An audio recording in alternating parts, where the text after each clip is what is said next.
Welcome to the Daily Scripture. This is Father Matthew.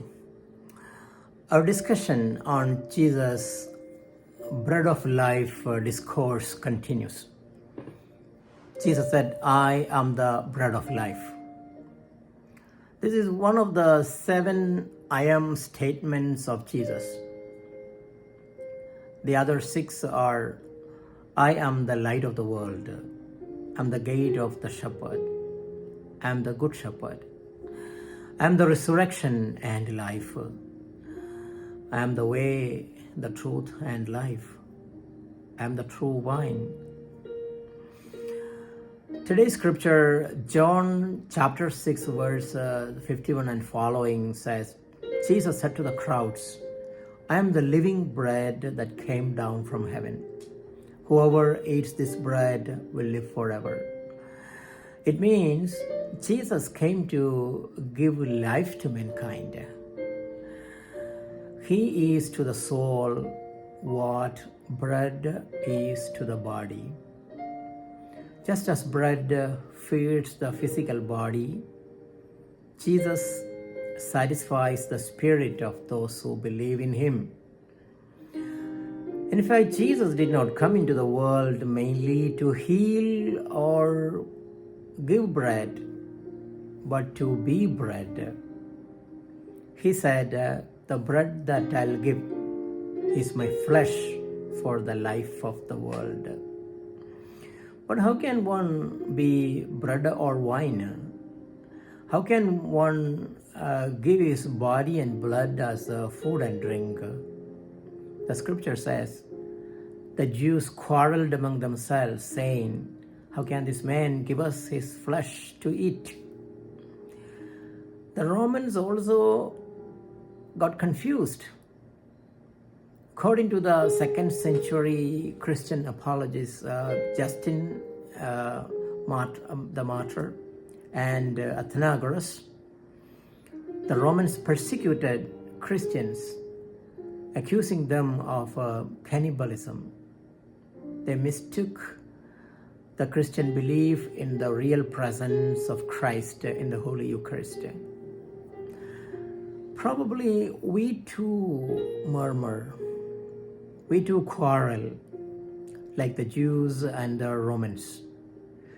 If not about cannibalism, it's about the sacrifice demanded, about the pain of becoming food and drink to others, about this painful system of organisms relying on others for sustenance, about a system of feeding and being fed upon.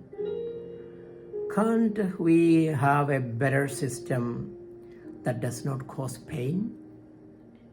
Why we have to feed on others and allow ourselves to be eaten away? Before you answer that question, listen to another discussion.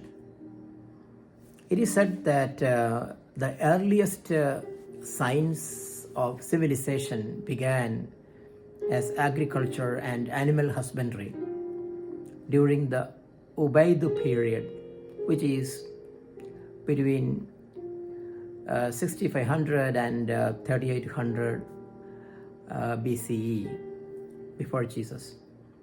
Thus, the Sumerians are credited as the first urban civilization in the world. However, according to Margaret Mead, the cultural anthropologist, the first sign of civilization in a culture is not agriculture or animal husbandry, no fish hooks or clay pots or grinding stones, but a femur or thigh bone that had been broken and then healed. In the animal kingdom, if you break your leg, you die. You cannot run from danger. You cannot get to the river for a drink. You cannot hunt for food. You are meat for beasts. No animal survives a broken leg long enough for the bone to heal. A broken femur that has healed is evidence that someone has taken time to stay with the one who fell, has bound up the wound, has carried the person to safety, and has tended the person through recovery. Helping someone else through difficulty is where civilization starts. We are at our best when we serve others.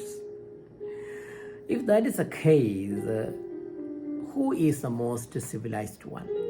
The one who said, "I am the bread of life." The one who gave away his body and blood as food and drink to others. The one who said, "Do this in memory of me." Not those who taught to hate, kill, and conquer. Yes, this is an invitation to become the bread of life. This is the will of the Lord. As Proverbs 9, verse 1 and following, our first reading said, "Come, eat of my food and drink of my wine. Forsake foolishness that you may live." This is wisdom. Offer yourself as food and drink. Let's now conclude this reflection with today's second reading from St. Paul's letter to the Ephesians, chapter 5, verses 15 to 20. Therefore, do not continue in ignorance, but try to understand what is the will of the Lord. Thank you, and have a great day.